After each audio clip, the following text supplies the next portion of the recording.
Então, muito obrigada pelo convite. É um prazer estar aqui, falar um pouco sobre o órgão, que é o meu instrumento, um instrumento com o qual eu me identifico bastante. E a primeira coisa que eu tenho que dizer é que a minha fala vem de uma experiência de intérprete. Eu não sou acadêmica, eu não sou pesquisadora, mas eu sou um músico prático, toco sempre, vivo de tocar concertos e tocar órgãos e outros instrumentos. Então, eu vou falar um pouco sobre o órgão e a história do órgão e a convivência do órgão com os outros instrumentos de tecla, sobretudo, naturalmente, o cravo e o clavicórdio.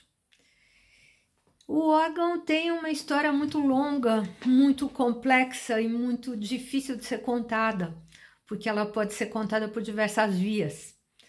O órgão é um instrumento que surge antes de Cristo e ele surge de uma forma muito complexa. Ele tem uma produção de ar feita através da pressão de água. Então, ele foi, num começo, um objeto de interesse muito mais mecânico e da área da engenharia do que musical. Mas isso não impediu que ele tivesse um grande desenvolvimento e nós hoje temos dados muito interessantes que dizem, por exemplo, que o órgão era socialmente tão bem visto que havia concursos para organistas antes de Cristo ou logo depois de Cristo. E esse instrumento que surgiu no mundo ocidental teve a sua produção descontinuada e no mundo ocidental, mas teve uma produção ininterrupta durante alguns séculos no Oriente Médio e encontramos registros da presença de órgãos em Constantinopla, em Bagdá, na Síria, no Cairo. E essas histórias eu creio que em breve chegam até nós. Eu tenho pouco acesso a essas informações, mas creio que estão a caminho. E em algum momento, que na verdade nós sabemos quando, no ano 750, houve um presente que saiu de Constantinopla na forma de um órgão, e esse instrumento foi um presente para o rei dos francos, Pipino. E esse instrumento, quando chegou, então ele era um objeto de festas, de uso popular, danças, acompanhando outros instrumentos, cantores. E dizem que esse instrumento era ricamente adornado e dourado, todo pintado. Então, esse instrumento volta a fazer parte do mundo ocidental através desse presente que eu recebido pelo Pipino. E a partir dessa data, 750 depois de Cristo, naturalmente, a partir dessa data começaram a surgir instrumentos, ou pelo menos chegam a nós relatos desse desenvolvimento e de mudanças que foram acontecendo. Em algum momento no passado o órgão já tinha tido a substituição, passado a substituição de pressão de água por pressão de foles na produção do ar, o que facilita muito a movimentação do instrumento e a manipulação do instrumento. Então, a partir dos anos 800, nós começamos a receber, neste momento moderno, os relatos de órgãos que já estavam sendo construídos, fabricados, manufaturados, enfim, e que começaram a ser presentes em diversos espaços, não apenas nos salões e em ambientes de festas, mas em igrejas. Então, nós temos alguns relatos muito interessantes. Por exemplo, um órgão em Augsburg no ano de 800, um em Reichenau em 829. Nós temos o relato interessantíssimo de um Papa, João VIII, que pediu para um arcebispo da Baviera que enviasse para Roma um órgão e professores de órgão. Então, esse Papa, ele assumiu em 872 e teve a sua ação como Papa durante 10 anos, e nesse período, então, Roma recebeu um órgão e recebeu um professor de órgão. Mas é curioso, a igreja anda lentamente, e nós vamos perceber que a presença do órgão só é autorizada nas igrejas católicas, né? Nas igrejas, então, no Concílio de Milão, que admite a presença do órgão. Esse concílio foi realizado em 1287, ou seja, exatamente 400 anos depois que o Papa João VIII demandou a presença desse instrumento. Então, a gente percebe que em alguns lugares, sobretudo os mais distantes de Roma, os órgãos vão fazendo parte das liturgias e vão fazendo parte dos grupos musicais que cantam nas igrejas. E uma crônica maravilhosa que chega a nós da Catedral de Winchester, um visitante, um viajante passando pela catedral, ele descreve um instrumento, ele fala como esse instrumento soa, ele fala de forma bastante clara quantas flautas tem o instrumento, são 400 flautas, esse órgão precisava de 70 batedores de fole, e esse instrumento tinha 26 foles. E o cronista fala uma frase muito interessante, é uma descrição muito longa, já existe em inglês moderno, e essa descrição termina com uma frase que diz que quando se passava perto desse instrumento era preciso se proteger os ouvidos, porque o ruído era muito forte.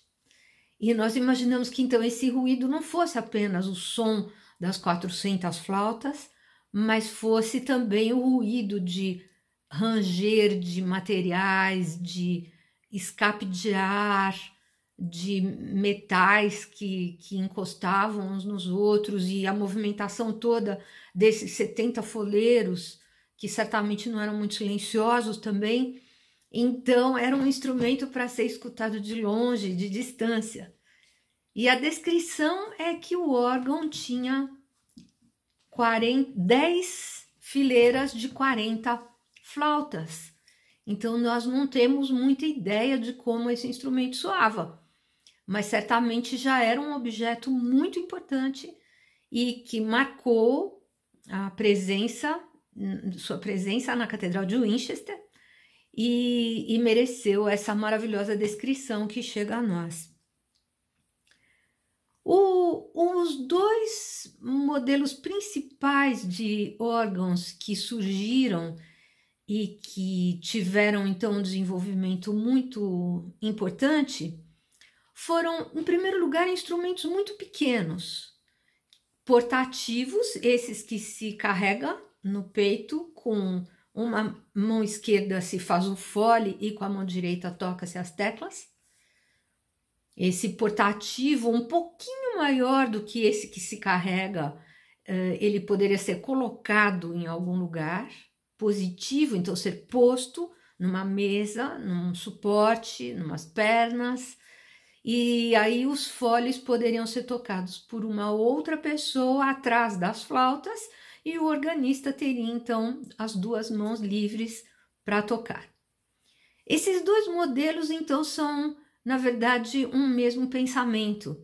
É um instrumento que é pequeno, que é móvel, que faz pouca sonoridade, tem um som íntimo, discreto, pode ser um solista de um conjunto, e alguns desses instrumentos estão muito bem ilustrados em vitrais de catedrais, em iluminuras, em tapeçarias, desenhos. Então nós vamos ver muitas ilustrações a respeito desses pequenos instrumentos. Esses instrumentos têm uma característica muito interessante que eu creio que nem todos os organistas modernos percebem ou perceberam até recentemente. Eu mesma não percebia. Esses instrumentos eram expressivos. Então foi um momento na vida do órgão em que o órgão fazia forte e fraco, a expressão como nós modernos entendemos hoje. Então, um instrumento que tem um som mais suave e um som mais forte, ou que numa mesma nota ele possa fazer um crescendo e um decrescendo. Então, esses instrumentos têm essa capacidade, porque o contato entre o fole, o foleiro e o tocador, o organista, é tão próximo que com um pouco de ensaio é possível perceber essa delicadeza de toque, esses movimentos de volume diferente. O outro modelo que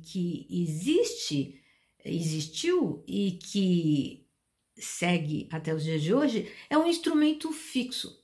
Então, esse instrumento que é fixo, ele é fixo em todas as direções. Ele é fixo numa parede, ele é fixo no chão, ele é grande e ele tem batedores de fole em maiores números.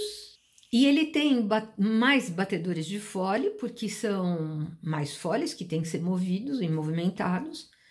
E o som desse instrumento é mais fixo, ele é mais estável. E essa é a grande característica do órgão. O órgão é um instrumento de som estável e contínuo. Esse instrumento mais fixo, nós temos a declaração e o relato, a crônica maravilhosa de Winchester do ano de 900. Então, esse instrumento já existia antes dos anos 1000. E nós não sabemos onde exatamente eles estavam, que tamanho eles tinham, que órgãos eram esses. As informações são esparsas e são pouco precisas, mas nós sabemos que eles existiam. Então, esses grandes instrumentos fixos começam a aparecer nas igrejas e a serem instalados a partir do ano 800 e seguem a sua construção até os dias de hoje. E os instrumentos flexíveis, os pequenos, esses que se carrega, que se coloca numa mesa e que eram sempre movidos com uma força humana única, então com essa variação de som de forte e fraco, ele teve a sua produção descontinuada. Há relatos até os anos 1500, 1600 e depois já esses relatos são esparsos nessa época e depois essa construção é descontinuada. Então esses instrumentos não chegam até nós a não ser através de imagens. O curioso é que hoje muitas pessoas estão reconstruindo esses instrumentos no seu formato original e através desses desenhos e descrições.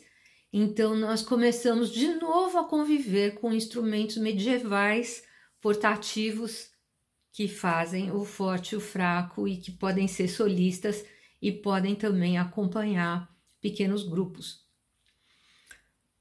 O órgão é um instrumento que parte da ideia da mecanização do sopro. Então, eu vou falar sobre algumas características do órgão e talvez a mais importante, a primeira delas seja essa.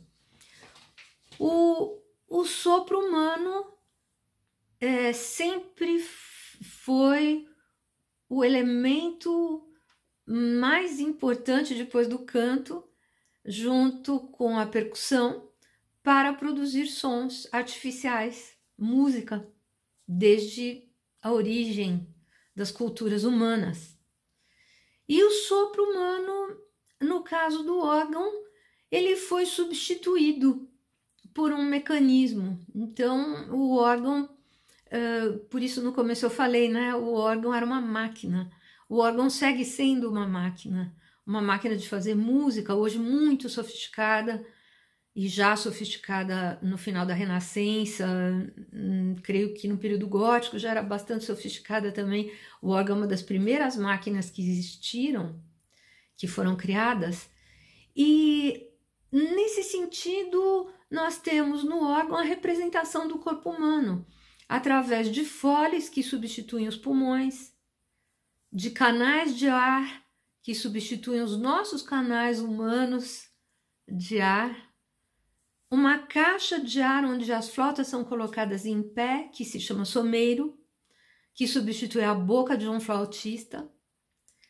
E as flautas, o flautista em geral toca uma flauta só, a não ser no caso de uma flauta de pan. Então, o flautista toca uma flauta com orifícios e, movendo seus dedos, ele muda o tamanho da coluna oca que vibra. E ele muda o tamanho da vibração com o movimento dos dedos.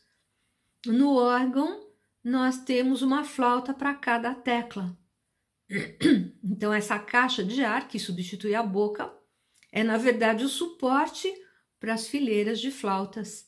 Cada órgão é feito de um jeito. Em algum momento da história, sempre muito diferentes são os instrumentos, mas é importante que para cada tecla exista uma flauta diferente, pelo menos uma, em órgãos que têm um som só. Quando o órgão tem muitos sons, então ele vai ter diferentes fileiras de flautas, de formatos e tamanhos materiais diferentes. Então, esse processo de mecanização do sopro humano deu certo lá antes de Cristo, descrito por Ctésibios, por exemplo, depois descrito por Vitrúvio, e diversos teóricos se interessaram pela questão da fabricação do órgão. Esse processo deu certo em algum momento, então conseguiram produzir o ar e, através de caminhos, fazer com que o ar chegue até as flautas. Então, o órgão é um processo de mecanização do sopro. Ele é também um instrumento que registra fisicamente a ideia da série harmônica. Então, quando Pitágoras escreve que se esticarmos uma corda e partirmos essa corda em proporções matemáticas, nós temos sons derivados, que são os harmônicos, que fazem parte desse som básico. Então, essa maravilhosa descrição que orienta a música até os dias de hoje, né? Todo mundo parte da ideia de uma série harmônica, aquele som grave que contém as oitavas, as quintas, as terças e depois os sons mais distantes da base. O órgão representa essa série harmônica. Então, quando o órgão é construído, existe uma primeira fileira que é a base de todo o órgão, que é hoje chamada principal. E atrás dessa fileira, então, vem vindo os cortes da corda, ou no caso da flauta, do tubo. Então, a oitava, a quinta, a oitava, a terça, a quinta, enfim, em cada época registrou essa série harmônica de formas diferentes. E, às vezes, em pirâmides muito equilibradas, onde a base tem uma relação com a ponta de forma muito orgânica.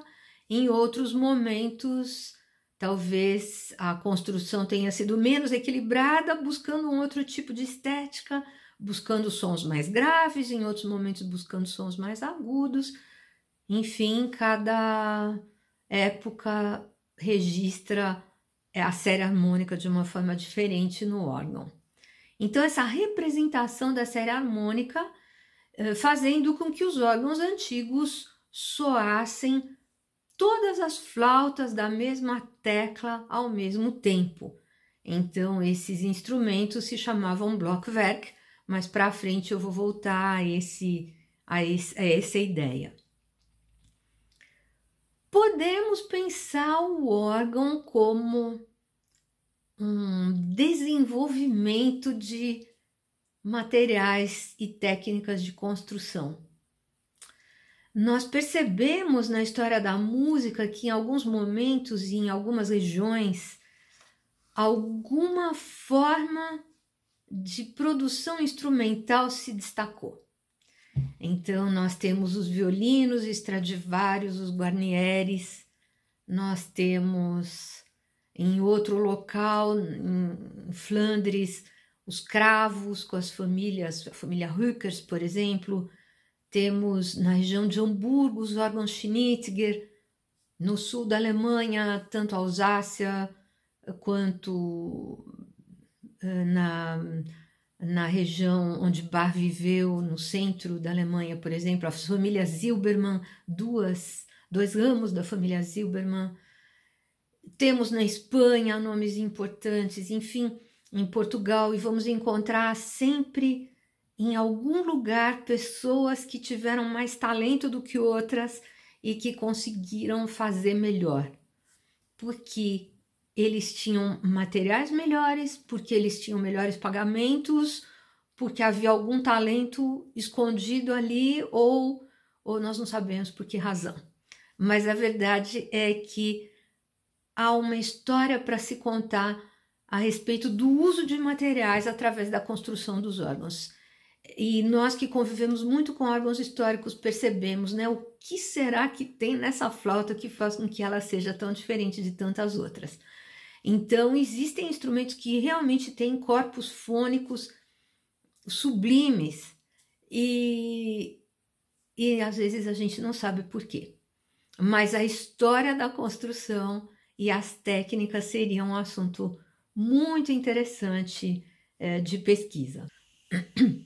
Talvez a característica mais interessante, no entanto, que tem o órgão e que a mim especialmente é o que mais me seduz, é o fato do órgão ser um dos pouquíssimos instrumentos da história que apresentam um som contínuo. Então, se eu tiver um órgão com motor ligado ou com folheiros trabalhando e colocar o meu dedo numa tecla, o som é contínuo e imutável. Ele é perene, ele não se altera. Ele só se altera se o órgão tiver algum defeito ou se os folheiros forem ruins e deixarem o som balançar. Né? A característica do órgão é essa, é que o órgão tenha um som contínuo. Essa é a característica mais importante.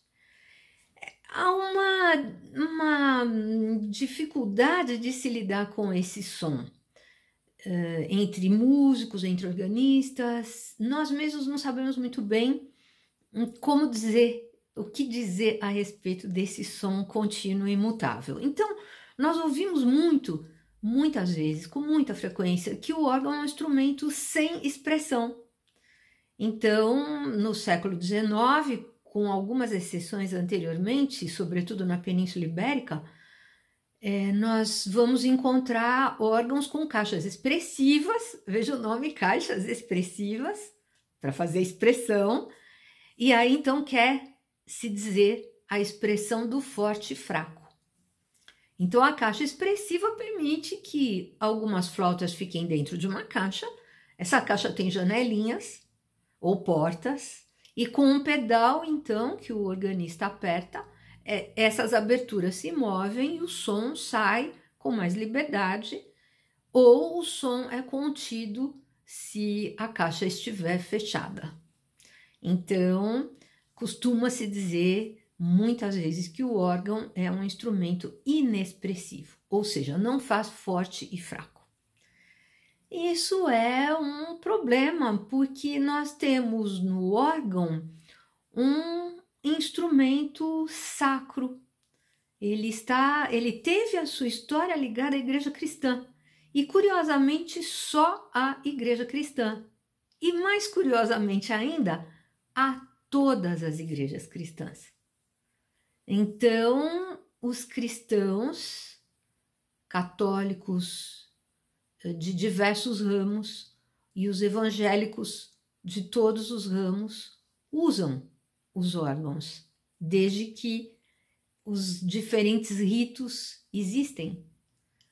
Então, nós vamos encontrar órgãos nas Filipinas, no Canadá, no sul do Chile, na Tiquitania, no interior da Amazônia, vamos encontrar em todos os países europeus, na Rússia, na China, hoje no Japão, aonde há culto católico ou cristão evangélico, nós vamos encontrar órgãos.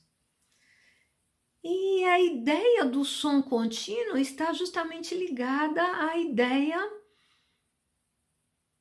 do eterno, a ideia do não mutável, a ideia da estabilidade.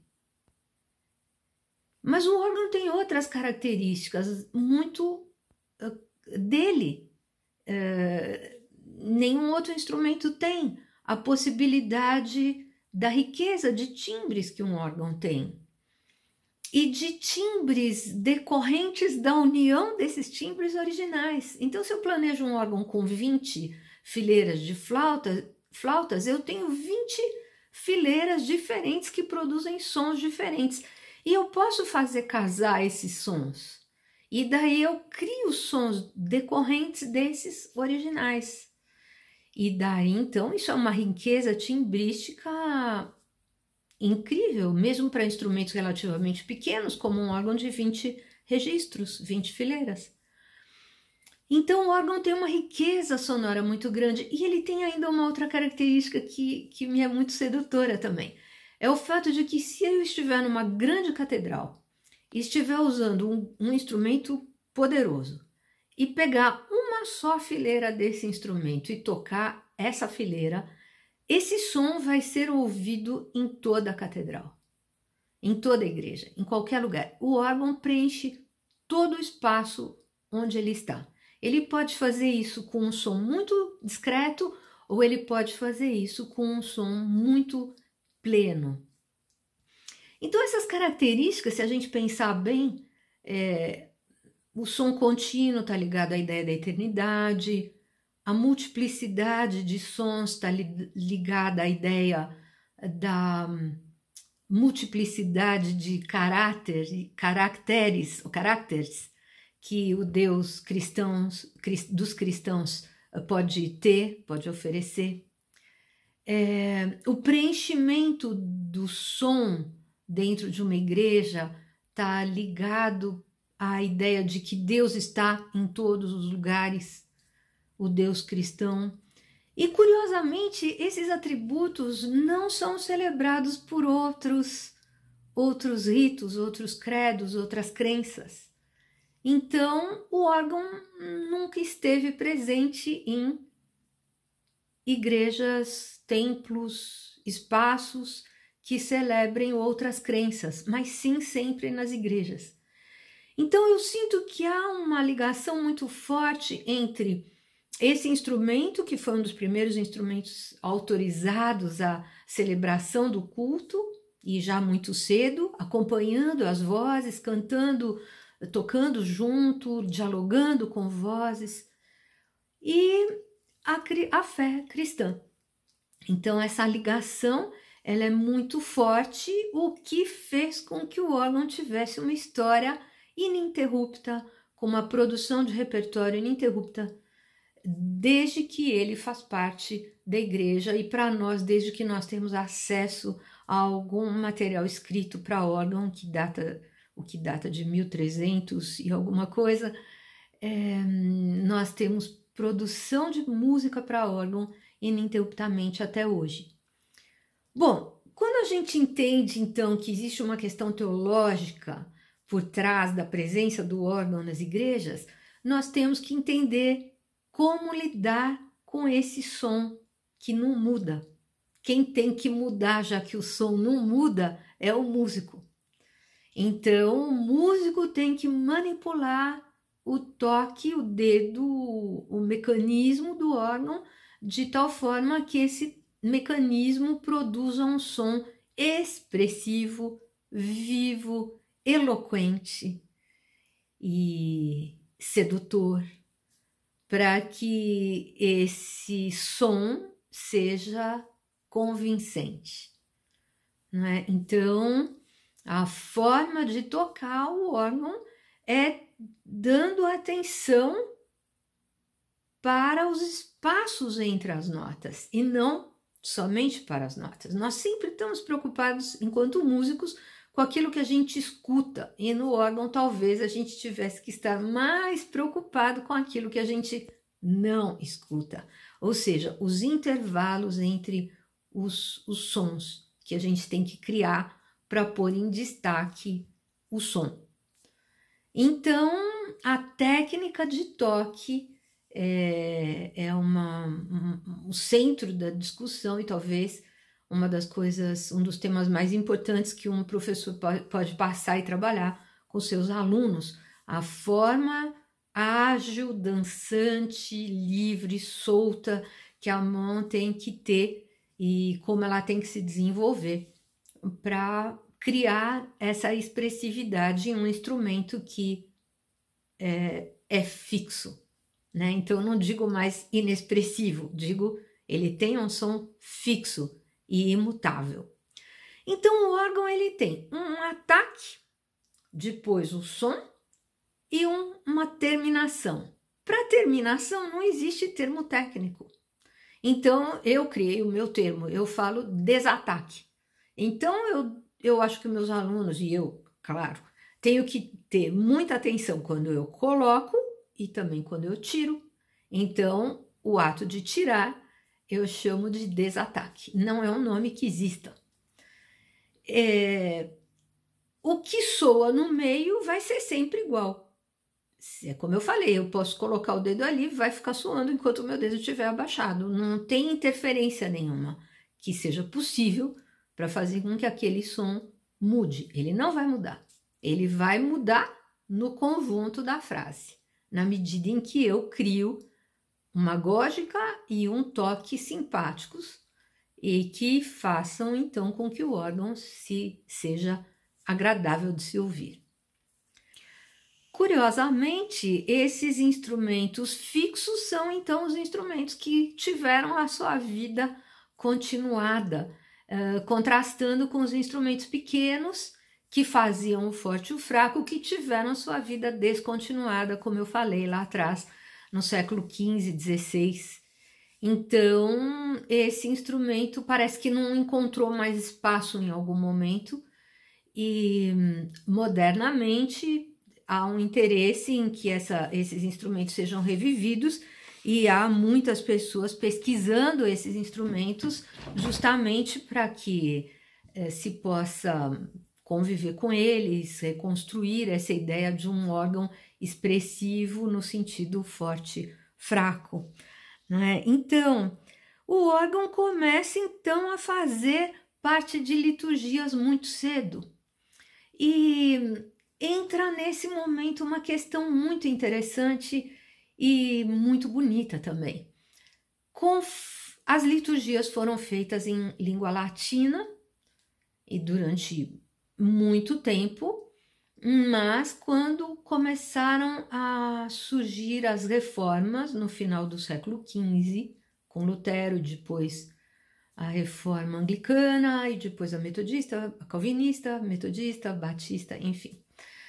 Todas essas igrejas sempre celebraram em vernáculo, sempre celebraram falando, cantando e proferindo sermões, lendo nas suas línguas maternas, aonde quer que estivessem.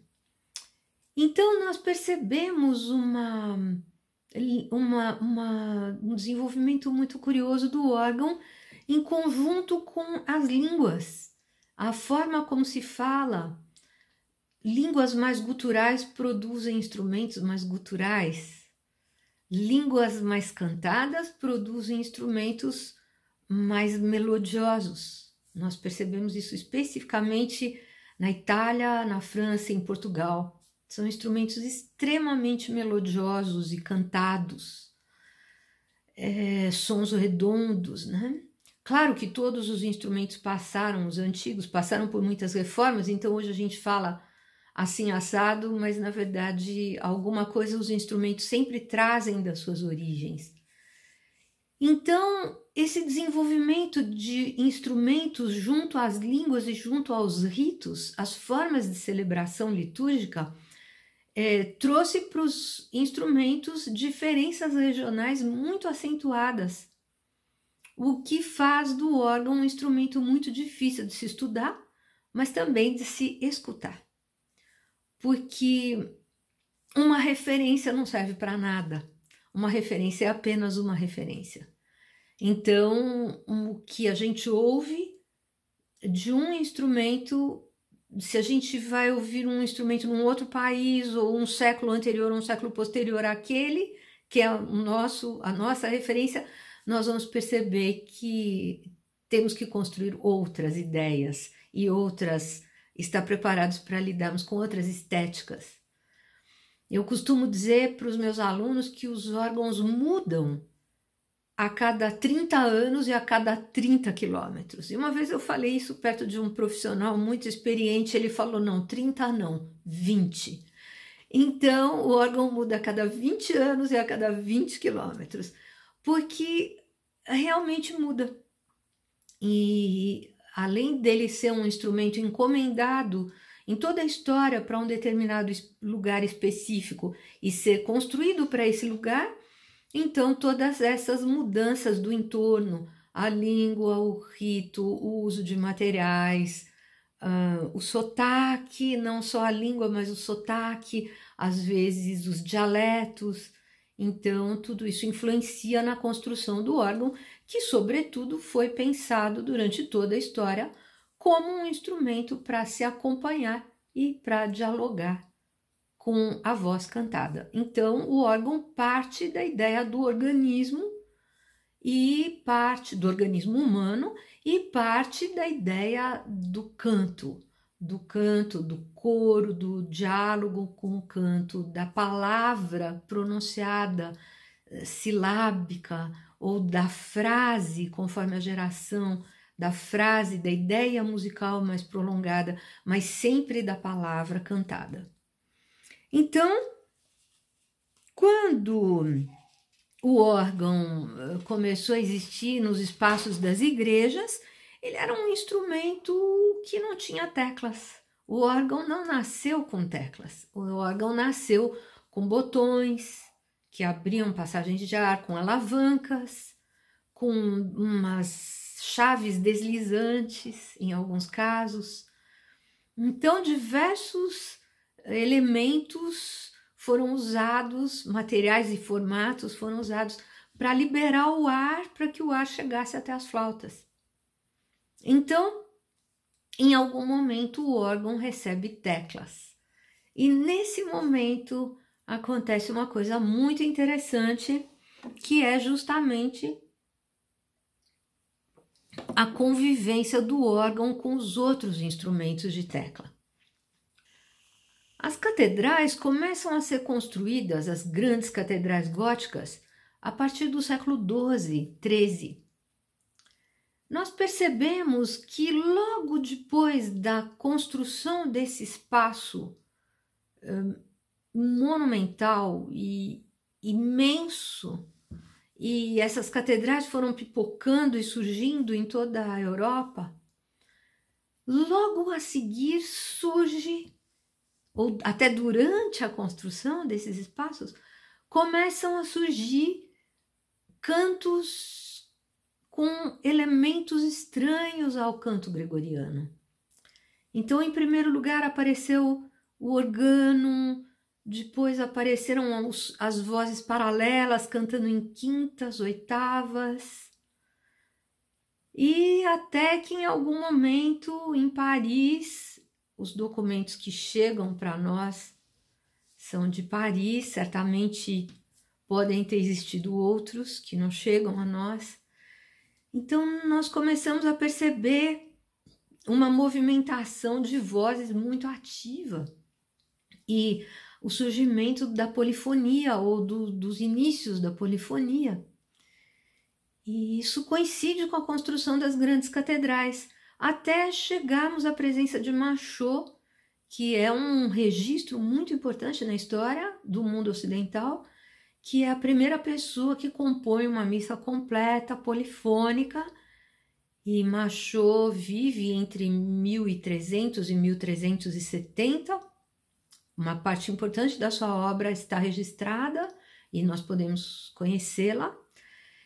e ele já está convivendo com órgãos capazes de fazer 2 notas ao mesmo tempo e com 2 organistas 4 notas ao mesmo tempo. Porque como os órgãos tinham uma movimentação difícil, o organista não tinha como tocar dedos e teclas tão delicadas como nós conhecemos. Então, eram teclas esmurradas, ou então puxadas, ou alavancas, enfim, sistemas complicados. Logo depois da morte de Machot, no último quartel do século XIV, aparecem 2 instrumentos muito próximos no tempo um do outro, que são o cravo e o clavicórdio. Ambos são citados no final do século XIV e já aparecem desenhos e descrições, citações. Então, esses instrumentos já nascem com teclas.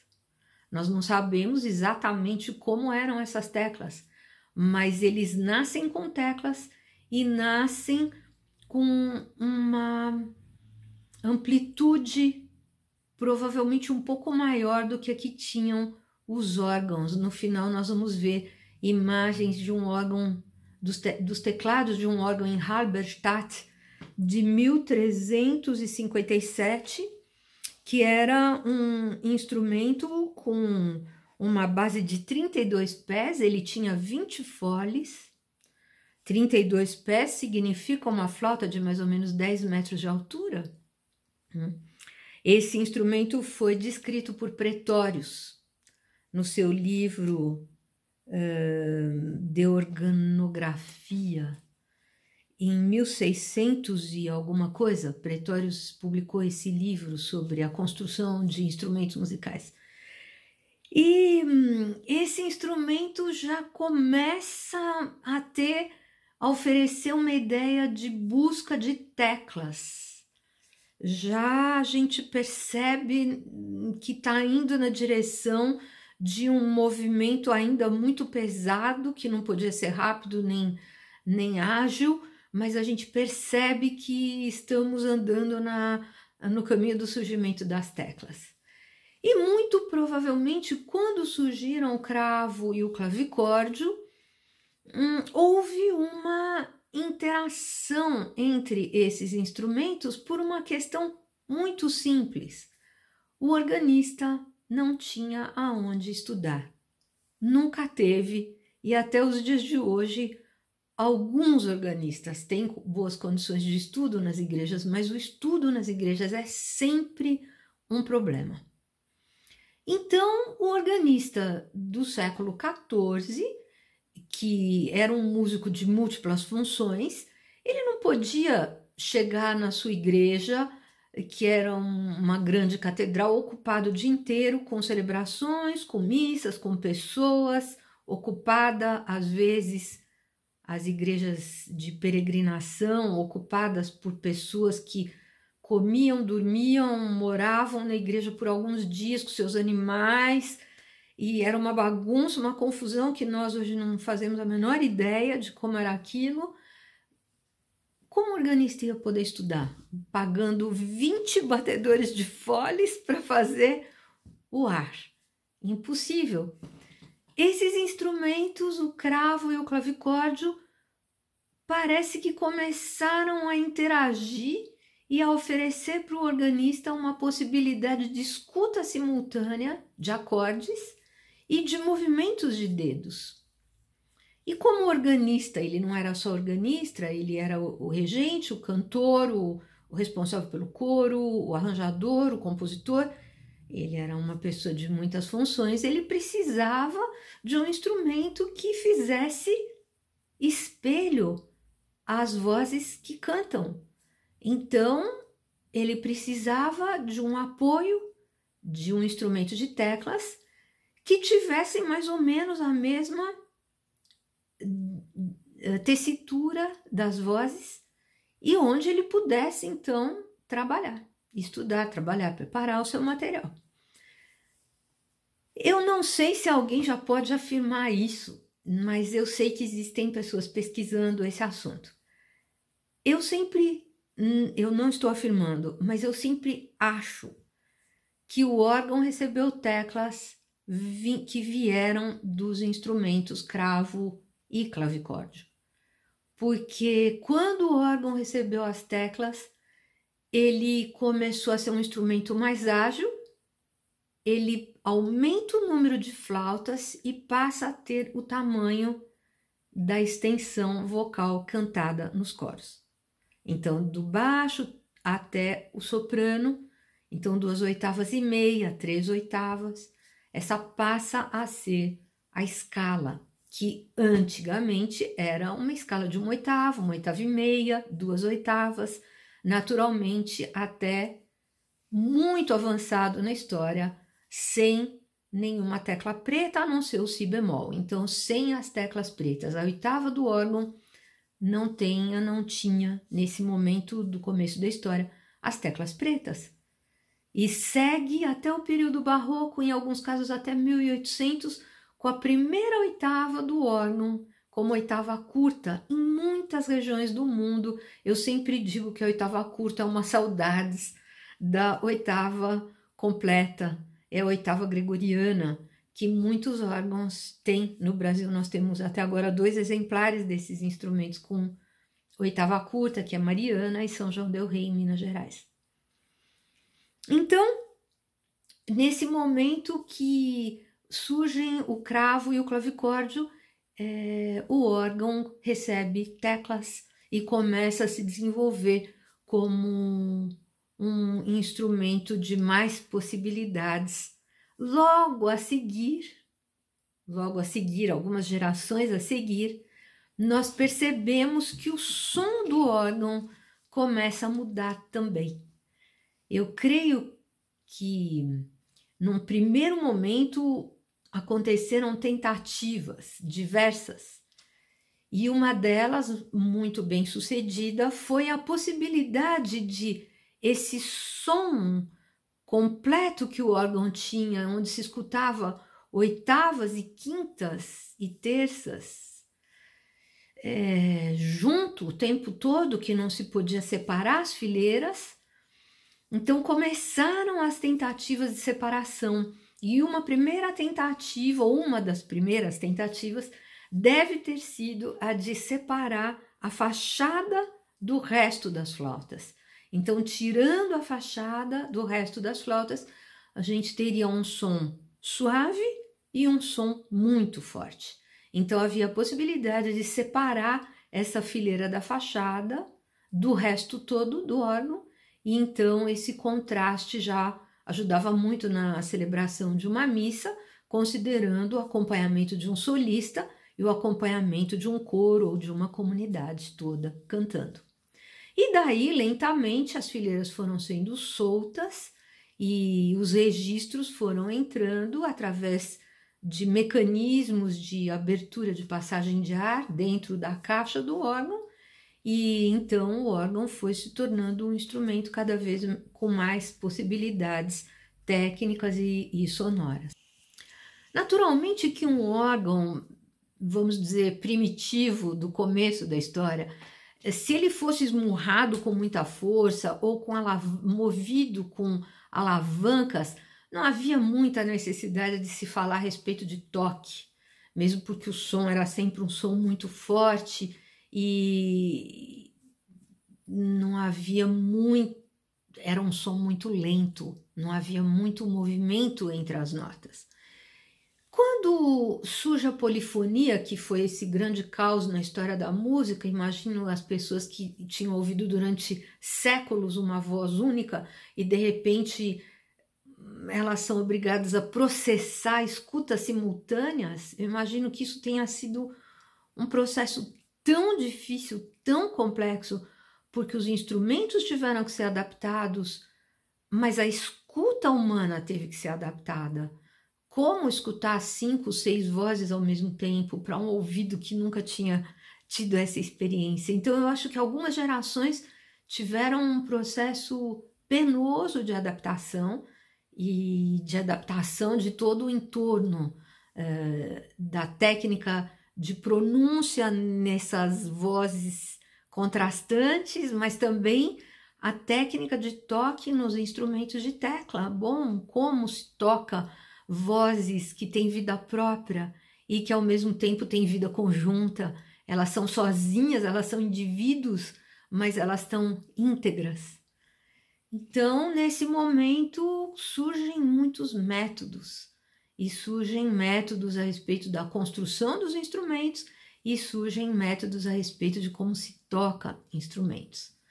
Então, algumas indicações são tão interessantes e um dos métodos bem antigos que nós temos para o toque de instrumentos de teclas, Tomás Luiz de Vitória, ele fala a mesma coisa que 2 séculos depois Carl Philipp Emanuel vai falar.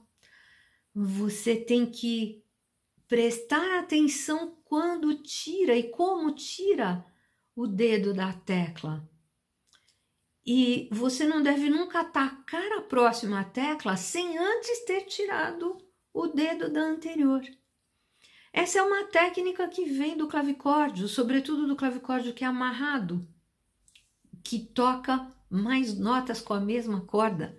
Então você tem que tirar o dedo porque a mesma corda vai ser usada para a próxima tecla. Então a tecla tem que estar solta. E essa técnica então de dedos vivos e ágeis, que é a mesma para todos os instrumentos, o órgão, o cravo, o clavicórdio, ela tem naturalmente um princípio único e tem características para cada um dos instrumentos. Então, quando se toca o cravo, nós vamos perceber que é possível fazer um crescendo segurando notas. O clavicórdio é possível usar mais ou menos força e fazer uma diferença de volume entre uma tecla e outra. O órgão tem seus truques de agógica, por exemplo, ou de criação de espaços maiores ou menores para fazer essa movimentação de crescendos e diminuendos e de expressão.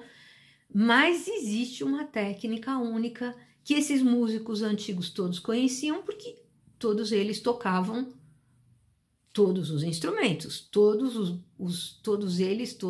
eles bons músicos, não? Os grandes músicos, os profissionais que eram os mestres de capela, que eram os grandes músicos de catedrais, grandes compositores.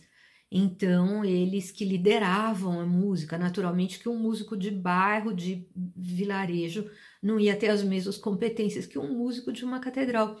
Mas esses músicos de catedrais e de escolas colegiadas e igrejas matrizes, eram eles que lideravam e que davam as regras e que davam as orientações para a construção dos órgãos e dos métodos e do repertório.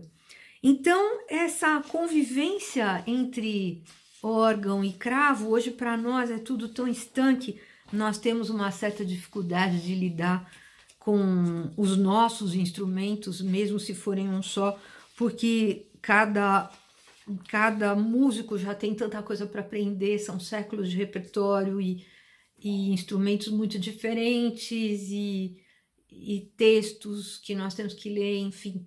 Antigamente as pessoas eram mais restritas no tempo, mas eram mais abertas nas suas formas de expressão. Então, hoje para nós olhar para trás é um esforço e uma ação, nem sempre muito fácil, mas sempre muito interessante. Nós lidamos hoje, então, organistas, com instrumentos desde 1370 parece que é o órgão mais antigo identificado no mundo ocidental, que é o órgão de Norlanda, que vai aparecer depois nas ilustrações. É uma caixa de um órgão que foi reconstruído. A reconstrução está no Museu de Ostheim, na Alemanha. É muito interessante, é muito bem feito. Esse órgão nos dá uma dimensão de um instrumento pequeno, fixo, não transportável, portanto, onde ainda não existiam teclas, eram alavancas, mas já um instrumento com um som forte, preenche bastante os espaços, e é um instrumento que é original da Suécia, em Norlanda. Temos também um instrumento de Valery, na Suíça. É um instrumento de antes de 1435, porque em 35 foi feita a decoração da caixa. Esse instrumento tem uma reforma muito importante no século seguinte, mas ele ainda guarda alguns elementos do instrumento original. É um instrumento belíssimo que vai aparecer mais nas ilustrações também. Lidamos também com um instrumento na Catedral Velha de Salamanca. Esse instrumento agora está sendo copiado, está sendo feita uma cópia dele. Ele não tem mais flautas, é só a caixa, mas é uma caixa muito cheia de informações, um instrumento fixo, belíssimo, numa caixa que sai de um muro assim, muito bonito. E certamente esses exemplares, os mais antigos, mostram o porte desses órgãos, como eles podiam ser grandes e quantas flautas eles tinham. É possível se imaginar que eles realmente estivessem preenchendo espaços grandes e de forma muito solene. O órgão tem, portanto, uma construção continuada até os dias de hoje. Isso significa que nós temos um repertório contínuo sendo produzido até os dias de hoje.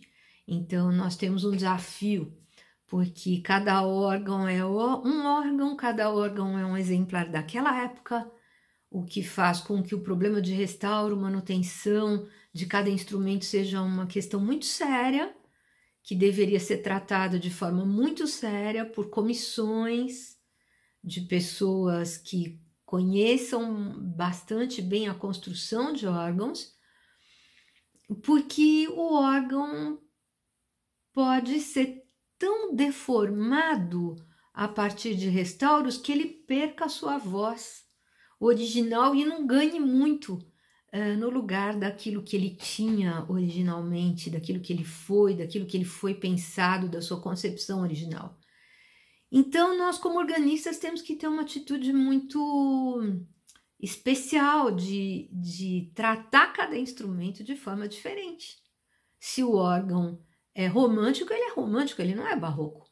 Nós não vamos nunca barroquizar um órgão romântico. O romântico tem a sua estética. Um órgão dos anos 1500 vai soar muito diferente de um órgão dos anos 1700. Nós não podemos, num órgão de 1500, tocar o mesmo repertório que vamos tocar num órgão de 1700 muitas vezes. As afinações são muito especiais, as alturas são outras. Nós lidamos aqui em Minas com órgãos em 415, 430, 440. Se vem um flautista para fazer uma turnê, ele tem que vir com 3 flautas. Então, são questões muito específicas do órgão.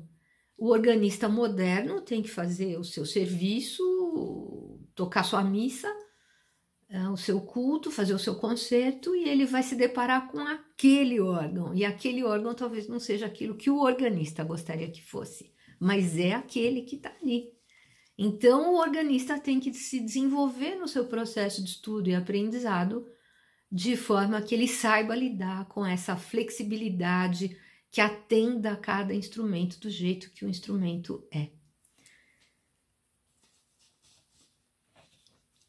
Hoje temos a possibilidade de, nas nossas casas, desfrutarmos de alguns instrumentos que copiam os sons de órgãos de tubos, e como músicos antigos tinham em suas casas cravos e clavicórdios, nós temos órgãos eletrônicos.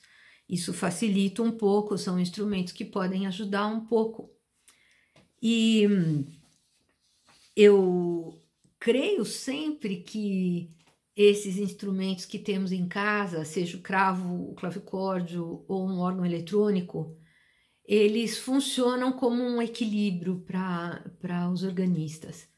Quando eu comecei a tocar cravo, eu me senti muito mais confortável com a minha profissão, porque a gente tem uma relação mais humana com o cravo. O cravo está em casa, você tem um café ali, você está num ambiente quentinho, dá para afinar do jeito que eu quero, é mais flexível,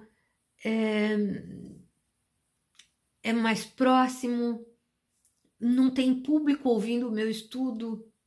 Eu acho que a maior tortura para mim quando eu estudo numa igreja é quando tem público que escuta o que eu estou fazendo e muitas vezes eu não estou fazendo muito bem porque eu estou aprendendo. E eu tenho essa sensação de que os organistas antigamente eram cravistas também por uma questão de equilíbrio pessoal, não só por uma questão de praticidade, né? Vamos dizer que a praticidade esteja incluída nessa questão do equilíbrio. Mas o cravo e o clavicórdio são instrumentos extremamente agradáveis para os organistas. E certamente não só agradáveis do ponto de vista humano, mas são instrumentos que nos ajudam a tornar o toque melhor. Eu acredito que eu poderia dizer o mesmo para um cravista. Se o cravista tocar um pouco o órgão, conhecer os mecanismos do órgão, a forma de emissão do som do órgão, ele vai tocar o cravo melhor. Um pianista que se dedique a conhecer um pouco o clavicórdio e que entenda que o piano tem tantas gerações tão diferentes do piano moderno. Nós estamos, quando tocamos um fortepiano de 1750, nós estamos tão distantes do piano moderno quanto quase um cravista. Então, o quanto seria bom para um pianista conhecer um clavicórdio, conhecer um órgão, experimentar o cravo, ele vai tocar melhor o piano. Então, eu acho que essa circulação que hoje é muito frequente, alguns alunos jovens, não todos, mas alguns jovens, começam e já vão buscar os outros instrumentos. E no cenário internacional, com certeza, esse é um comportamento muito comum, porque é demandado mesmo que se toque os outros instrumentos e que a gente possa passear e circular um pouco pelo repertório. E na verdade, isso tudo é uma ajuda que transforma bastante a técnica do organista. Então, o que eu gostaria de falar. E agora, se gostaria de passarmos um pouco pelas imagens e depois, se houver algumas perguntas, estou às ordens. Então, esse é um exemplo muito interessante de uma moeda cunhada, uma medalha, na verdade, onde nós vemos dois batedores de foles laterais. Foles quer dizer duas alavancas que eles mexiam para fazer movimento da água, e a água, esse balde oco, portanto cheio de ar, fazia com que o ar subisse através de um cano e passasse nessas flautas que estão acima. Hoje existem diversas reconstituições de órgãos. Eu conheço um museu em Rocha. Esse museu tem um site na internet, esse órgão que eles fizeram a cópia está lá, é muito interessante. A gente entra no museu e é saudado por esse Draubus, que é o primeiro modelo de órgão que surgiu alguns cruzagem para o Oriente Médio que o órgão fez, ele volta já como um órgão de foles. E certamente que antes de ir, ele também já tinha recebido foles, porque a água era uma movimentação muito complexa. Substituir a água por foles que produzem ar simplificou muito o desenvolvimento do órgão. Agora, nós temos alguns instrumentos que eu falei que são instrumentos expressivos no sentido de fazerem forte e fraco.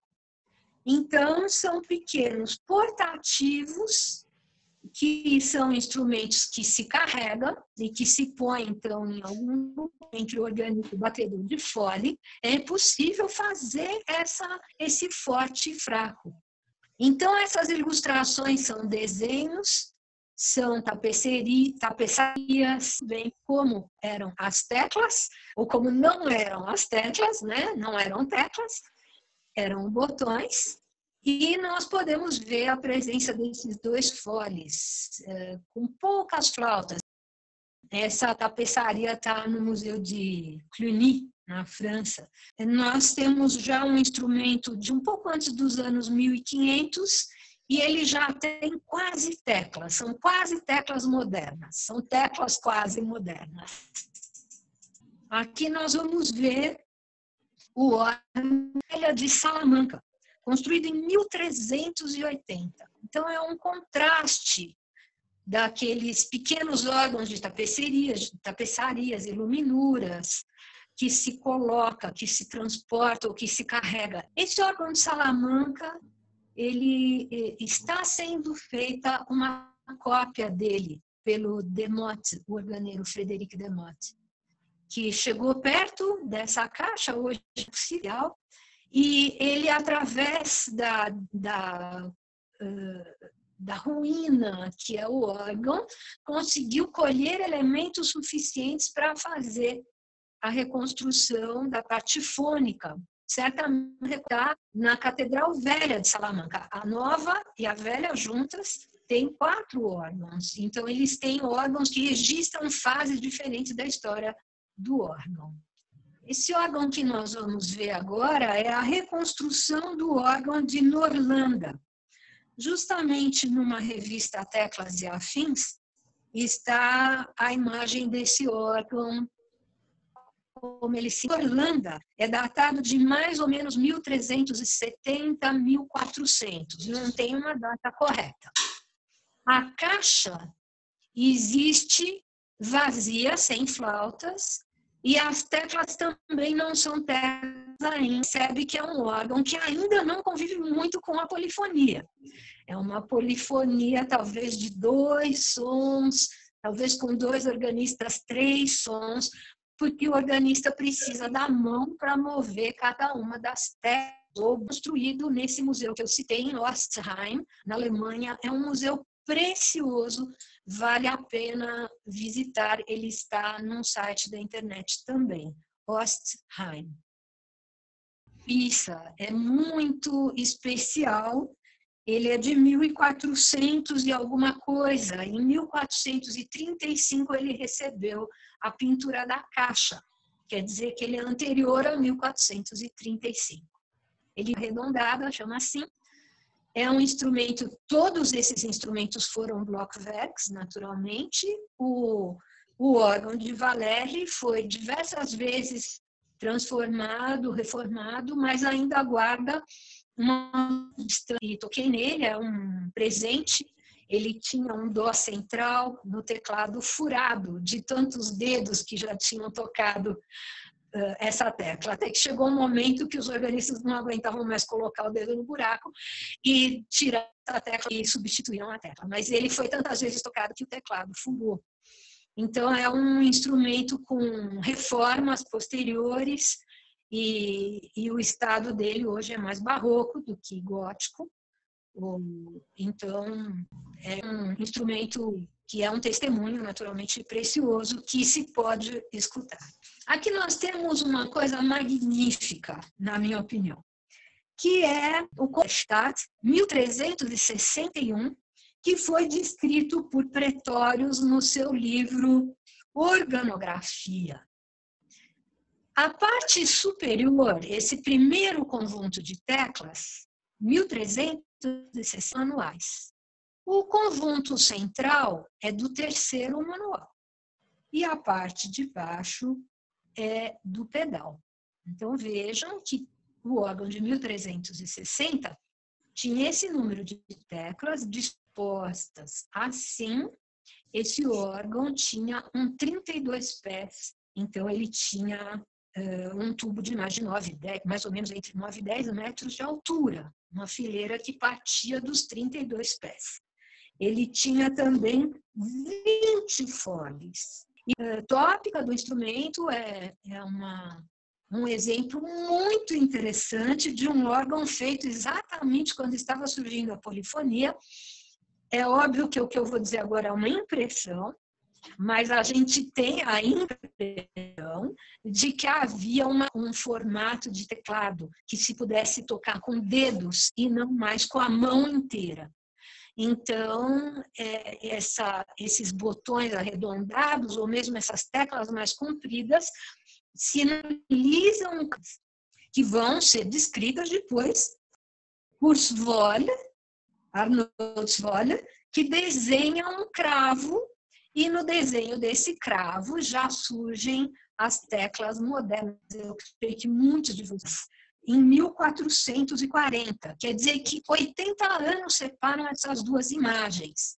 O órgão de Halberstadt de 1360 e o cravo descrito por Svolle de 1440. Então, a fina e longa já surge de um jeito quase terminado na descrição de Svolle. Aqui está em Riesum, Ostfriesland, no norte da Alemanha, ali indo em direção à Holanda. Ali existe um dos maiores centros de preservação de órgãos históricos do mundo. Friesland e depois outras dezenas na Holanda. E ali existe também um centro de estudos de órgão, onde eles permitem que alunos façam um projeto de imersão. Muito interessante a gente poder. Esse órgão de Riesum é datado de 1457 e teve uma transformação importante em 1513. É um órgão fixo, lido como um bloco velho, e depois, então, recebeu a separação das flautas.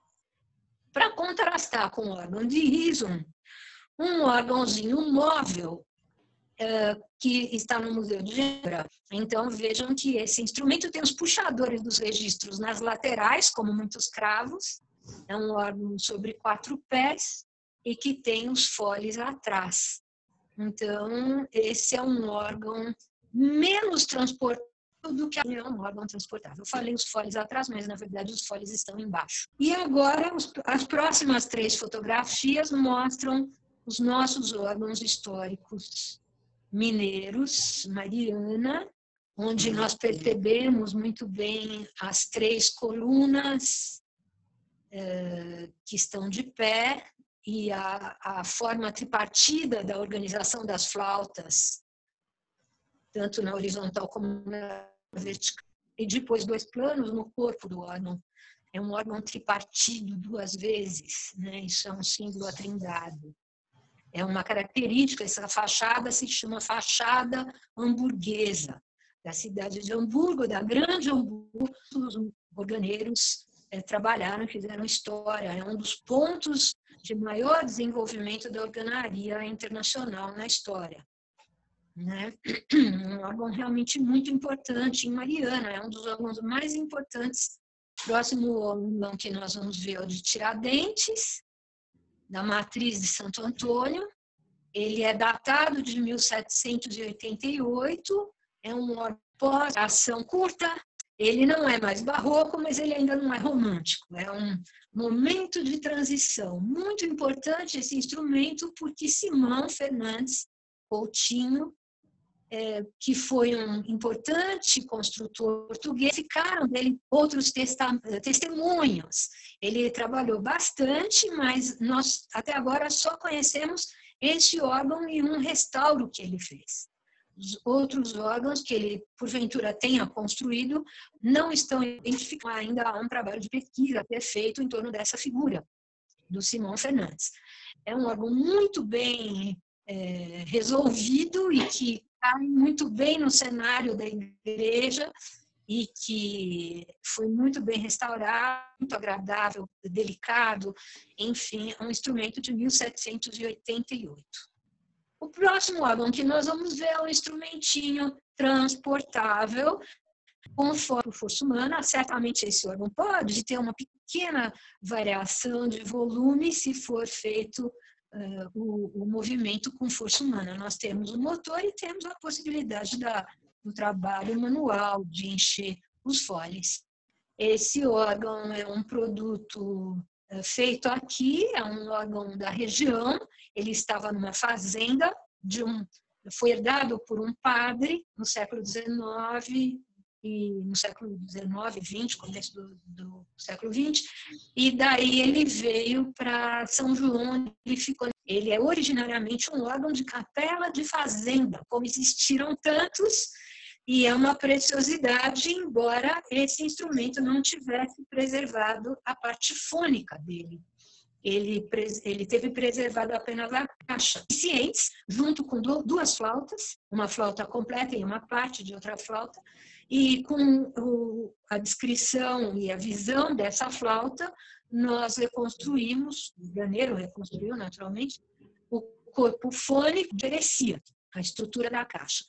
Todos esses órgãos estão afinados em sistemas mesotônicos, 1/5, 1/6 de tom, todos eles, o de diamantina também.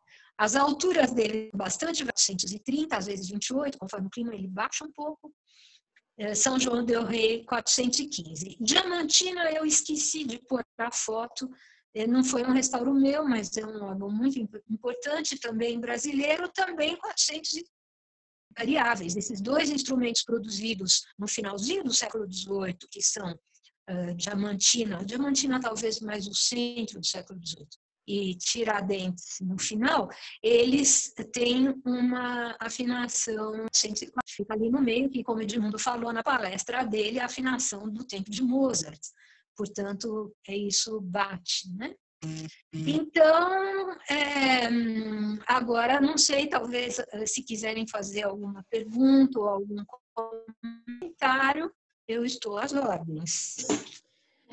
Muito obrigada. Mas eu queria saber sobre os órgãos portativos. Eu tinha uma experiência de tocar o portativo ano passado, num curso que eu fiz, e eu achei muito interessante e muito difícil também, porque essa questão do fole, né, de dosar o tanto de ar que entra, então isso me atrapalhava na mão direita, eu fiquei muito perdida, demorei muito para conseguir fazer isso. E o tirar do ar e a mão ao mesmo tempo, né, para o som ter um final bonito, como que foi o termo que foi usado? Atacar, desatacar, né?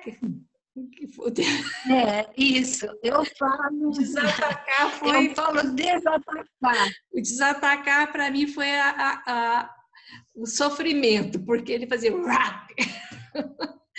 arrastado o som. Mas eu acho uma experiência muito interessante pensar num instrumento de teclas como um instrumento de sopro, né? E eu acho que foi uma experiência assim, que me ajudou muito a pensar no som, no fraseado. Eu gostei demais disso. E, bom, a minha pergunta é: os registros da existência de portativa aqui no Brasil, como é que é isso? Veio algum pra cá? Porque ele é muito antigo, né? Ele é um instrumento medieval e tudo. Mas será que... Nós não temos as datas, nós não temos a data do surgimento dos portativos enquanto modelo portativo, né? A gente sabe que existiram órgãos de diversos tamanhos, inclusive com uma oitava só, uma oitava e meia, que são esses portativos. Qualquer que seja o órgão tem uma válvula. Quando você aperta a tecla, a válvula abre. Quando você solta a tecla, a válvula fecha. Bom, quando você abre com delicadeza e fecha com delicadeza, a válvula fala muito obrigada. Quando você solta com violência, a flauta dá uma segunda abertura. Então, ela faz o que a gente chama de soluço. Ela faz no ar. Eu brigo muito com algumas pessoas que tocam assim, e eu já tive algumas discussões feias na internet, e às vezes eu falo, mas a pessoa toca de um jeito que dá um soco no ar. Então, isso é conseguido com os dedos, né? consegue fazendo o que você tira a tecla empurrando, puxando, mas não saindo para cima. Se for para cima, você dá um soco. Se você sai empurrando, acariciando, fazendo um movimento de puxar, a válvula levanta devagarzinho. É muito interessante. Não é brusco, né? Então. E casar os movimentos, para quem está acostumado a ter os movimentos sempre assim, você fazer com uma mão isso e com a outra mão isso, é uma questão de treino, né? Quer dizer, nada aí vai substituir o treino. Porque, claro que fazer esse som se torna um maravilhoso solista. Um flautista faz fraco e forte. Então, esses órgãos pequenos, eles podem fazer fraco e forte. É uma experiência muito interessante. Eu não conheço textos. Eu não tenho essas informações. Nunca apareceu. Eu leio muito sobre a música no Brasil e nunca apareceu a descrição de um órgão portativo. É desse que se gosta, sim, mas um desses que você carrega eu nunca vi na história antiga da música. Obrigada. O Helder, ele escreveu aqui perguntando, bom, ele elogia, achando muito interessante a fala sobre questões teológicas. Ele pergunta se acha que o Concílio Vaticano II tenha talvez atrapalhado a atividade organística no Brasil e contribuído com o descaso na conservação de alguns órgãos, ou essa seria só uma análise superficial do assunto? O Helder perguntou. Tá. Bom, o órgão foi aceito nas igrejas no Concílio de Milão, eu acho que em 1238. Eu estou com isso anotado aqui, mas eu não estou vendo aonde está. Eu passei por ela no segundo, foi mal entendido. Eu acho que o que houve foi uma má compreensão das discussões. Certamente que essa má compreensão prejudicou e o uso que os órgãos poderiam ter. Porque nós temos uma riqueza em órgãos no Brasil. Nós temos algumas centenas de órgãos. Nunca houve um inventário completo. Nunca foi feito um inventário. Nós percebemos uma queda no cuidado e no uso do instrumento. Esse é o tema de mestrado da Dorothea Kerr. Ela fala possíveis causas do declínio do órgão, mas com certeza ela usa essa palavra possíveis causas do declínio e depois mais algumas palavras. Mas é fácil achar, tá? Imagino que esteja no depositório da Unesp. De qualquer forma, há uma causa conjunta, coletiva, né? Não é uma coisa só. Há menos interesse pela música séria, a igreja começa a ter menos dinheiro, ou pelo menos a gastar, a sacra desaparecem depois do Concílio do Vaticano II. Então, certamente, há uma perda de salários, de cargos dos organistas, há uma desmotivação. Eu comecei a estudar em 1969. Então, eu peguei exatamente esse momento de desmotivação. Embora nós fôssemos logo a seguir uma turma animadíssima, porque nós estudamos muito gente que fez carreira. A Dorothea, o Marcelo Giannini, o Nicolau de Figueiredo, a Cristina Banegas, que vinha muito para o Brasil toda vez que tinha um curso. Enfim, uma turma muito produtiva. E também tinha uma turma produtiva no Rio, e essa desmotivação da igreja no sentido de conservar seus órgãos. Isso é assunto para uma outra palestra, né? Obrigada, Marcelo. Opa, a gente... Olha, de novo, dar os parabéns à Beatriz por promover esses encontros maravilhosos e dar os parabéns à Elisa, claro. Poxa, é sempre muito bom ouvir você e eu queria, na verdade, assim, fazer uma reflexão e um comentário. Começar pelo comentário. Eu vou discordar de você, Elisa. Eu acho que você está errada quando você diz que você não é acadêmica. Porque eu acho que o acadêmico não é aquele que ganha um diplominha ou...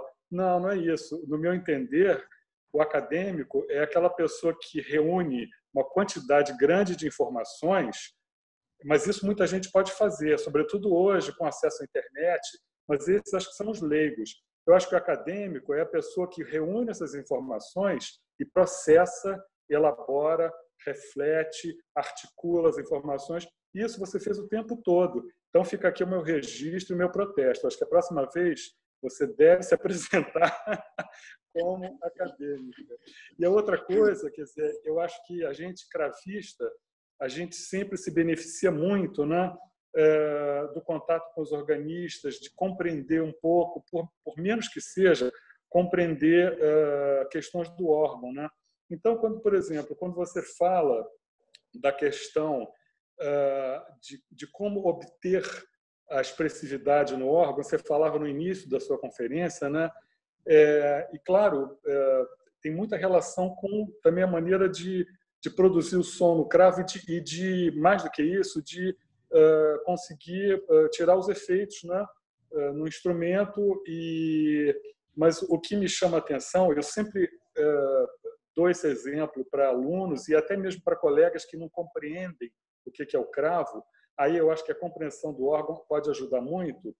Nós, cravistas, invariavelmente a gente escuta que o cravo é um instrumento sem dinâmica. Mas vocês já perceberam que a gente não escuta isso do órgão? Então, eu acho que as pessoas confundem dinâmica com volume.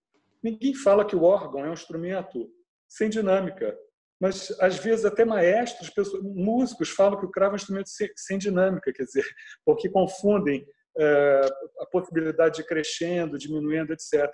Eu sempre dou o exemplo do órgão. Eu falo assim, olha só, o cravo e o órgão, sendo um instrumento de sopro e outro de cordas, a produção de som é exatamente igual. Se você não fala que o órgão é um instrumento que não tem dinâmica, você falar isso do cravo é uma má compreensão do instrumento. Então é isso. Essa é a minha reflexão. Então, posso responder, Beatriz? Claro, fica à vontade. É uma intérprete, porque eu acho que me protege um pouco, porque eu realmente, a minha prática é a prática de quem faz pelo menos 100 concertos por ano. Eu vivo de fazer concertos. No momento, não estou fazendo, claro, mas eu vivi 30 anos tocando. E é uma experiência diferente de quem é acadêmico, que tem certamente muito mais contato com textos. A gente tem mais contato, talvez, com partituras, qualificação acadêmica, né? Doutorado, pós-doutorado, e nem saberia fazer uma tese. Eu comprei o livro do Eco para como se faz uma tese e parei no primeiro capítulo. Falei, eu nunca vou fazer isso. E que é, às vezes, motivo de discussão com alguns amigos meus. Então, eu me apresento assim, mas muito obrigada pela tua fala. A questão da dinâmica e da expressão do órgão e do cravo é uma questão complexa para a gente, né? A expressão do órgão, a grande eloquência do órgão, ela vem da forma como se toca.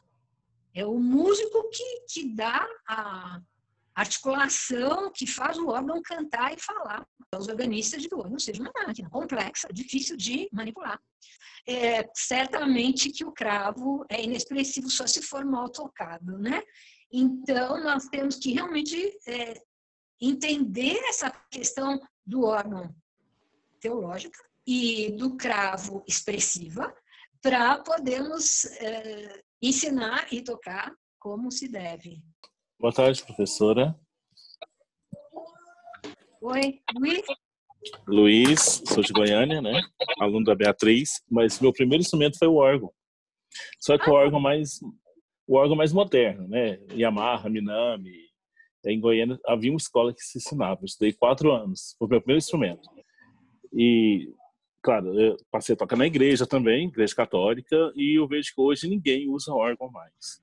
Como que a senhora vê a questão desses órgãos mais modernos? A gente não aprende da forma erudita.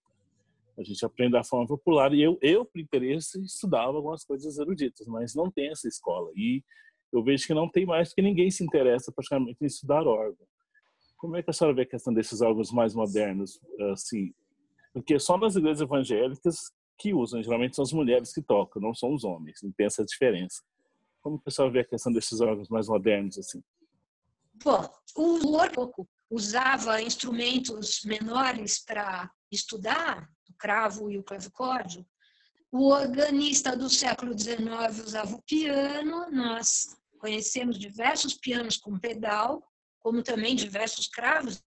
Nos tempos modernos, no século XX, surgiram o harmônio para ajudar o organista e surgiram harmônios com pedal. Temos um belíssimo no centro de São Paulo. E mais recentemente surgiram os órgãos plus, né? Eles podem servir a uma vida autônoma que eles tenham, com repertório adequado, popular ou não, mas um repertório escrito para eles, e podem servir para ajudar a celebrarem cultos de missas. Não é uma função fácil essa. Eu lido muito com isso, porque eu tenho diversos alunos que usam instrumentos pequenos. Eu creio que mesmo esses órgãos pequenos, que foi o começo de todos nós, ou quase todos nós, né? Poucos são privilegiados e podem diretamente começar a sua vida, seu estudo, num instrumento de tubos grande, tudo, em geral, todo mundo estuda em casa, num órgão eletrônico, porque é isso que se tem, melhor esses órgãos, mesmo sendo eles pequenos, deficitários para o objetivo que uma missa requer, ou um culto. Certo. Então, eu leciono, eu tenho alguns alunos, mas eu acho que a gente tem que ajudar essas pessoas que querem tocar melhor os instrumentos que eles têm. Eu creio que são armas, são ajuda. O ideal é trabalharmos para desenvolvermos a possibilidade de acesso a um órgão. Né? Goiânia tem um órgão. O ideal seria termos um órgão de uma fileira só, que me ajuda na técnica, porque foi o órgão que eu pude comprar. Então, é um órgão de tubos, com técnica de órgão de tubos. Eu acho que a gente precisa usar o que tem e buscar o estado melhor. O teu microfone agora. Repete. Sim, inclusive eu conheci o da Catedral daqui, que é um órgão de tubo elétrico mais moderno, e tem uma igreja aqui perto de casa chamada Santa Edvige, que está sendo reconstruída, uma igreja enorme, e vai ter um órgão enorme nela. O padre quer comprar um órgão alemão. Então, assim, eu penso que talvez a gente procure mais informações para poder ter, talvez voltar a ter um curso, ou vocês possam vir, dar estágios, se a gente mover isso de novo, assim como a Beatriz está movendo o cravo aqui em Goiânia, né, no estado de Goiás, porque os organistas realmente praticamente acabaram, não tem. Assim. A maioria é tecladista, meia boca, mas o organista mesmo é uma coisa que infelizmente já não tem mais. Eu concordo, se eu puder ajudar em alguma coisa, você me contacta, né? Se eu puder ajudar... A gente fala com o padre aqui. Certinho. Obrigado, parabéns pela explanação. É fantástico. Obrigado. Oi, Elisa. Ana Cecília aqui. Não, eu adoro ouvir você falar sempre. Além de você falar com tanta naturalidade, a gente vê que você vivencia tudo que você fala, né? É muito rico. Todas as informações que você traz para a gente, assim, são preciosas, né? É tão bonito. Parabéns, viu, Elisa? Adoro suas falas. É isso. Obrigada. Olha, o Helder, ele escreveu aqui uma outra pergunta. Ele gostaria de saber o que acha de simuladores de órgão. E grande órgão, por exemplo, é o futuro. Obrigada. Eu vejo muitos organistas usando em vídeos na internet. Bom, o Hauptwerk e o grande órgão são instrumentos eletrônicos, a mesma coisa que um simulador de voo, né? Você não está no avião, mas você tem todos os elementos que um avião, uma cabine tem. O Hauptwerk é assim. Eu continuo com o mesmo discurso, eu acho que nos ajudam. Eu não tenho um Hauptwerk, mas eu tenho um órgão eletrônico em casa, além do órgãozinho de tubos. E daí eu tenho toda essa coleção de cravos e clavicórdio para estudar, porque eu preciso. Eu acho que a gente tem que ter um órgão acústico. Eu não acho que os órgãos Hauptwerk, grande órgão, vão substituir os acústicos. Agora, eles podem ajudar demais. Então, quem pode ter, tenha. Mas a gente vê pessoas comprando, igrejas comprando instrumentos eletrônicos por 100, 150, 200 mil reais. Por esse valor já dá para comprar um órgão de tubos usado, importando e ter um bom instrumento importado. Então, eu acho que a gente tinha que trabalhar, mesmo quem usa muito o Hauptwerk e os outros, trabalhar para ter um instrumento acústico. Não descarto a possibilidade desses instrumentos terem vida própria, né? São instrumentos eletroeletrônicos e sampleados, enfim. Não sei mais o que dizer. Eu acho que são ajudas. Sim. E eu queria saber, com relação a construtores de órgão no Brasil atualmente.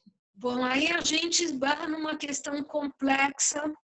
Nós temos pessoas construindo alguns órgãos. O ano passado tivemos 2 perdas, 2 organeiros que tinham uma formação bastante jovem. Quer dizer, com a vida feita, mas ainda trabalhando muito, com 60 anos, talvez, 59, não sei. Perdemos 2 organeiros. As pessoas que constroem, que estão em processo, e que eu creio que nenhuma delas tenha terminado uma formação. Eu não tenho certeza, porque tem tantas tentativas hoje, restaurando, são diversos. E eu não conheço mais todo mundo, né? Então, eu creio que todos, se não todos, quase todos, têm uma formação parcial. Órgãos bastante bem feitos e surgem órgãos talvez menos bem feitos. Nós temos agora uma experiência recente de um órgão em Valinhos, que é um órgão bem pequeno, que foi feito por em Blumenau, Jan, e é um órgão muito bem sucedido, incrivelmente bem sucedido. Um órgão pequeno, com uma técnica de toque deliciosa, e onde se pode tocar um repertório muito grande, e é um instrumento viável, porque na ocasião ele custou, eu creio que em torno de 300 mil reais, eu estou falando um valor aqui, mas sem ter certeza. Outros instrumentos que restaura e já na mesma hora o instrumento começa a apresentar problemas. Então, esse é um problema e a gente precisaria conversar um pouco mais sobre essa questão, porque os órgãos fazer órgãos mecânicos muito pequenos, com uma fileira, 2 fileiras, mecânicos, porque esse é um modelo de órgão que não dá manutenção. E enquanto isso não for feito e não houver essa prática, a retomada dessa prática, os que a gente der serão perigosos. Então, Yara pergunta, há uma razão para que a prática da improvisação ao órgão ter permanecido ao longo dos séculos? Para todos os instrumentos, depois da cadência do concerto clássico, não há mais essa prática, exceção, claro, à música contemporânea. A improvisação permaneceu com força entre os organistas, porque o organista tinha muita dificuldade de estudar o órgão. O estudo do órgão é uma coisa, eu diria, brutal. O estudo quer dizer a prática, ir até uma igreja para estudar órgão, todos os dias da sua vida, né? Isso é uma coisa brutal. Eu vejo pela minha história. Eu passei anos em São Paulo, pelo menos 6,5, para estudar antes do início das aulas, que começavam às 8. Ou em Chartres, quando eu fiquei na França, eu começava a estudar às 5h30, 6 da manhã. Porque depois não dá mais, a igreja já fica ocupada. Tem missa, batizado, turista, limpeza, aspirador. Então, aqui em Minas, os nossos horários de ensaio são sempre de aberta a semana inteira. Não tem um horário que para, que fica silencioso. Antigamente não havia batedor de foles. Então, são muitas coisas. É mais fácil estudar improvisar do que ir até o órgão estudar um repertório. Então, por outro lado, a improvisação caracteriza a prática religiosa. O que os padres e os pastores mudam no momento da missa é uma coisa incrível. É raro você fazer uma missa consistente. Tudo muda, tudo pode acontecer, desde entrar um cachorro no meio da missa, como o microfone parar de funcionar, como tudo muda. Então, é um espaço de muitos acidentes. O organista tem que estar preparado para improvisar, porque os padres não entraram nos minutos que a partitura que ele tocou dura. Então, tem mais 2 minutos, tem que tocar mais 2 minutos, porque tem que tocar.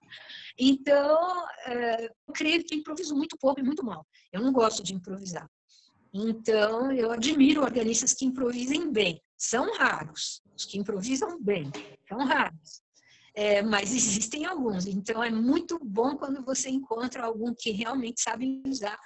E em alguns lugares se estuda muito bem improvisação. A França e os Estados Unidos são mestres em desenvolver bons improvisadores. E depois também a Alemanha, Holanda, Suíça. Né? Existem escolas de improvisação muito boas.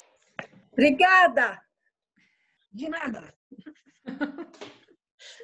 Parabéns, adorei. Mais alguém, Beatriz? Mais alguém, gente? Obrigada, Cecília, Ana Cecília, pelos teus comentários simpáticos. Mas é verdade, eu adoro suas falas lá, às vezes que você falou na Semana do Cravo. Muito bom. Obrigada. Sim, é verdade o que a Cissa falou. É muito conhecimento, muita informação de uma maneira simples, clara. É muito bom ouvir a sua fala. Eu já vou me meter. Eu já escrevi para a Elisa que num dos próximos anais da Semana do Cravo, eu vou ficar no pé dela, ela vai escrever um artigo. Por favor, né? Só isso, só isso.